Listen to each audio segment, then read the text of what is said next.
안녕하세요. 1분 책 읽기 매일 낭독 시간입니다. 매일 10분의 낭독으로 나를 견고하게 다지는 시간을 가집니다. 저와 함께 영감의 쾌감을 느껴보시기 바랍니다. 오늘은 2020년 4월 2일 목요일이고요. 지금 시각은 새벽 5시 20분입니다. 오늘도 선물 같은 하루 정말 감사합니다. 오늘은 제가 가지고 나온 책이 개인주의자 선언 문유석 판사님의 책이에요. 이분 약간 괴짜 같은 면이 있는 판사님이신데 이 글이 정말 약간 뭐라고 해야 되나 자유로운 영혼이 느껴지는 그런 글들이었습니다. 그 중에서 행복도 과학이다 라는 부분을 오늘 낭독을 해드릴 텐데요.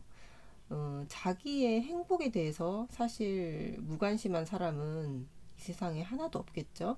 제일 관심이 가는 분야이기도 합니다. 나의 행복. 근데 그런 행복이 어떻게 과학이라고 얘기하는지 한번 들어보시기 바랍니다. 행복에 대해 무관심한 사람은 없을 거다. 중병에 걸린 사람이 치료법을 찾듯 모두들 간절하게 행복을 바라기에 시중에 넘쳐나는 온갖 행복론 책을 찾고 멘토들의 말에 귀를 기울인다.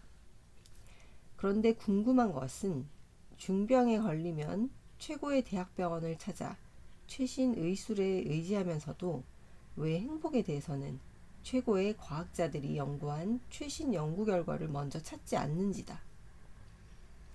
재판은 주관적인 주장이 아니라 객관적이고 실증적인 증거, 그리고 해당 분야 학계에서 검증된 전문가의 전문적 감정 소견을 토대로 결론을 내린다. 이걸 증거재판주의라고 한다. 증거나 과학적 연구 결과가 늘 100% 옳은 것은 아니더라도 막연한 주관적 주장들보다는 옳을 확률이 훨씬 높다. 나는 중병에 걸린다면 비록 현대의학을 100% 신뢰하지는 않더라도 최소한 인자하게 생긴 유명 스님의 연불이나 신통한 목사님 안수기도 지리산 깊은 산골 신비의 약초에 의지하기보다 현재 접근 가능한 최고 수준의 현대의학의 도움을 받겠다. 그게 나을 확률이 높으니까. 신이 아닌 인간은 확률적 선택을 할 수밖에 없다. 최신 진화 심리학의 관점에서 행복을 쉽게 설명한 전문가의 책이 있다. 서은국 교수의 행복의 기원이다. 그는 미국에서 오래 연구한 심리학자로 인간이 느끼는 행복에 관하여 세계에서 가장 활발하게 인용되는 연구자의 한 사람이다. 서 교수에 따르면 행복이란 결국 뇌에서 느끼는 쾌감이다. 뇌가 특정한 종류의 경험들에 대해 기쁨, 즐거움, 설렘 등의 쾌감을 느끼도록 진화한 것이다. 그런데 실증적 연구 결과 인간이 행복감을 가장 많이 자주 느끼는 원천은 바로 인간이었다. 가족, 연인, 친구, 동료, 인간은 인간과의 관계 속에서 가장 많은 쾌감을 느끼는 뼛속까지 사회적인 동물이었던 것이다. 결론적으로 얘기를 하면 우리는 인간 관계 속에서 행복감을 느끼고 또 인간 관계 속에서 약간 실망감 그리고 고통을 느낀다 이런 내용이에요. 돈은 어느 정도 문화적 생활이 가능한 수준을 넘어서면 행복감에 영향을 미치지 못했다.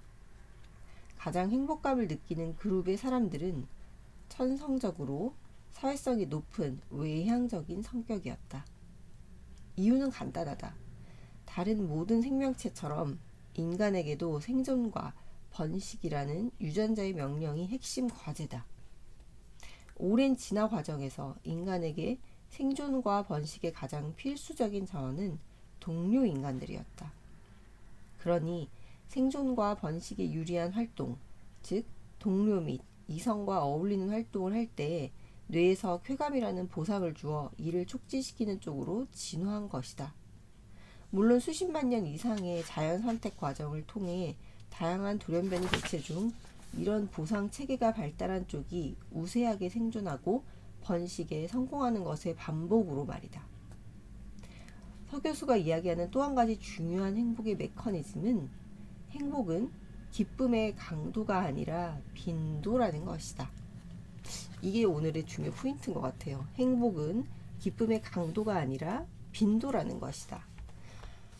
이건 이 또한 지나가리라는 옛말의 지혜와 같은 이야기다. 아무리 대단한 성취나 환희도 시간이 지나면 익숙해지고 무덤덤해지고 만다는 것이다.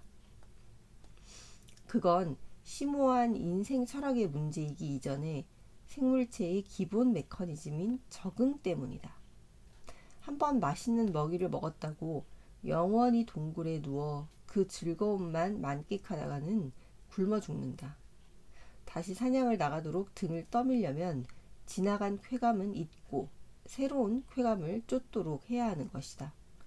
100억 원의 복권 당첨자 집단에 대한 추적 연구 결과 불과 1년 뒤에 이들의 행복감은 주변 이웃 수준으로 복귀했다. 이런 메커니즘 때문에 행복 전략에 있어 큰 것 한 방보다 다양하고 자잘한 즐거움이 끊이지 않고 이어지는 것이 압도적으로 유리하다는 것이 심리학의 연구 성과다. 하긴 이런 이론을 실제로 삶에 적용시킨 사람의 기사를 읽은 적도 있다. 미국의 한 기업 CEO 댄 프라이스는 직원들의 최저 연봉을 7만 불로 올리기 위해 자기 연봉을 90% 자진 삭감해서 화제가 되었다. 오, 이분 대단하신데요. 단순한 자선 행위가 아니다. 그는 연봉 상승에 따라 대체적으로 행복도도 상승하지만 문화적 생활이 가능한 수준인 7만 5천 불이 넘어서면 행복에 영향이 없고 오히려 물질주의 성향 증가로 행복도가 떨어질 수도 있다는 통계를 본 후 행복도 최적화 전략을 스스로 실험하기에 이른 것이다. 그 과정에서 연봉은 자진 삭감했지만 직원들뿐 아니라 이 소식을 접한 숱한 사람들의 지지와 인정을 받게 되어 행복 대차대조표 상으로는 이득일 것이 분명하다. 과학이 알려준 행복은 결국 가족, 연인, 친구, 동료 등 다양한 인간관계 속에서 느끼는 만족감이 핵심이다. 이 부분이 핵심이네요. 인간관계 속에서 느끼는 만족감. 그러면서도 그 만족감의 강도가 아니라 빈도다. 이게 이제 오늘의 포인트입니다. 물론 우리 사회의 수직적 가치관과 경쟁 역시 출세, 권력, 돈, 학벌, 지위제의 과시를 통해 타인들로부터 인정받고자 하는 본성의 발현일 것이다. 문제는 본말이 전도되어 매개체인 돈, 지위 등 자체에 집착하게 된다. 돈을 벌든 높은 자리에 오르든 박사가 되든 그걸 같이 기뻐해주고 인정해주는 사람들의 무리에 속해 있을 때 뇌의 행복 중추에 불이 번쩍번쩍 들어오는 것이지 모두가 슬슬 피하고 흉을 보는데 혼자 방에 돈다발 쌓아놓거나 임명장 걸어놓고 쳐다본다고 행복감이 넘쳐날 리 없다. 물론 과학은 통계이자 경향성일 뿐이고 진화의 세계에는 항상 돌연변이가 존재하므로 무인도에서 혼자 돈다발만 만져도 흥분돼 미치겠는 예외적 종자들도 있을 수는 있겠지 말이다. 일반적으로는 평생 돈, 지위, 성취만 쫓다가 중년이 되어 가족도 부하 직원들도 자기를 슬슬 피하기만 하고 편하게 불러낼 친구도 없어 우울증에 시달리는 사례를 훨씬 자주 본다.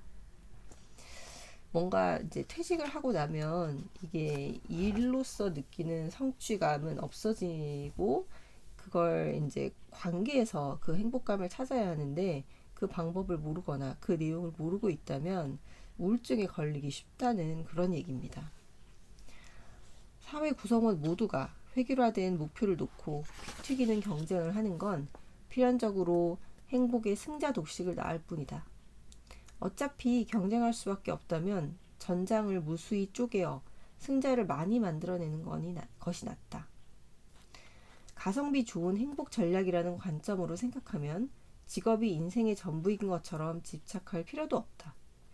우선 자기 힘으로 생존하는 것이 생명체의 기본 사명이므로 냉정하게 현실적으로 자기가 선택 가능한 직업 중 최선을 선택하여 생계를 유지하되 직업은 직업일 뿐 자신의 전부를 규정하는 것은 아니므로 취미활동, 봉사, 사회참여 등 다양한 행복 활동을 병행할 수 있는 것이다.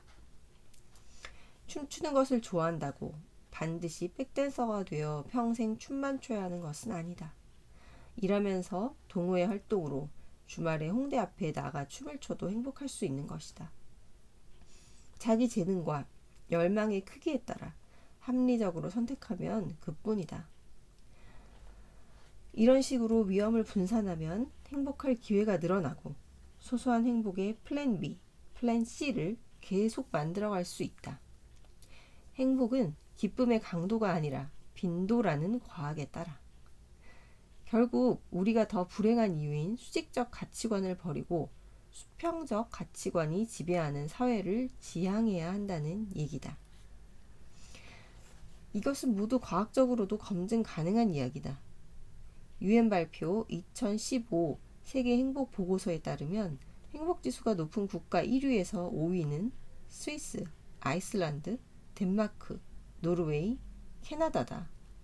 대만은 38위, 일본은 46위, 대한민국 47위다. 역시 성우 교수에 따르면 심리학계의 연구 결과 행복감을 예측하는 가장 중요한 문화적 특성은 개인주의고 북미나 유럽 국가들의 행복감이 높은 이유는 높은 소득보다 개인주의적 문화 때문으로 본다. 인간 행복의 원천이 다른 사람과의 관계인데 집단주의 문화가 왜 사람들을 불행하게 하는지에 대해 서 교수는 이렇게 답한다. 원래 행복의 원천이어야 할 인간관계가 집단주의 사회에서는 그 관계의 속성 때문에 오히려 불행의 원천으로 작용한다는 것이다. 우리나라는 집단주의의 문화에 가까운 것 같아요. 공감되는 얘기다. 맛있는 음식도 내가 원치 않을 때 강제로 먹으면 배탈이 나듯 타인과의 관계가 나의 선호에 따라 자유롭게 선택되는 것이 아니라 내 의사와 관계없이 강요되고 의무와 복종의 위계로 짜이는데 이것이 행복의 원천이 될 리 없다. 만국의 개인주의자들이여, 싫은 건 싫다고 말하라. 그대들이 잃을 것은 무난한 사람이라는 평판이지만 얻을 것은 자유와 행복이다. 똥개들이 지저대도 기차는 간다. 제가 중간중간 약간 이제 건너뛰면서 읽긴 했지만 이분의 글은 굉장히 자유로운 영혼이 느껴지는 그런 글들이에요. 한번 읽어보시기 바랍니다. 네, 저는 행복의 빈도, 소소한 그런 행복의 빈도를 생각했을 때 나만의 행복한 시간은 언젠가 하고 생각을 해봤어요. 아침에 제가 이제 일어나자마자 일기를 쓸 때 오늘 하루도 정말 감사합니다로 시작되는 일기를 쓸 때 정말 행복하고, 그리고 나서 제가 커피를 내려 마시는데 아주 진하게 내려서 두유를 넣은 라떼를 마실 때 굉장히 행복해요. 그리고 아주 따뜻하게 적당한 따뜻한 물로 샤워를 할 때, 그리고 제가 찍은 유튜브 영상을 업로드할 때 업로드 시간이 단축될 때 이게 가끔 유튜브 영상이 업로드 시간이 굉장히 오래 걸릴 때가 있어요. 사람들이 업로드를 많이 해서 그런가 하고 생각이 들긴 하는데, 아무튼 그게 이제 한 10분에서 한 20분 정도로 시간이 단축될 때 굉장히 행복합니다. 그리고 퇴근 후에 침대에 팔다리를 쭉 뻗고 누울 때 정말 행복합니다. 여러분도 여러분만의 소소한 행복을 여러 개를 오늘 한번 찾아보시기 바랍니다. 분명히 있을 거예요. 오늘도 저와 함께 10분 매일 낭독해 주셔서 정말 감사합니다.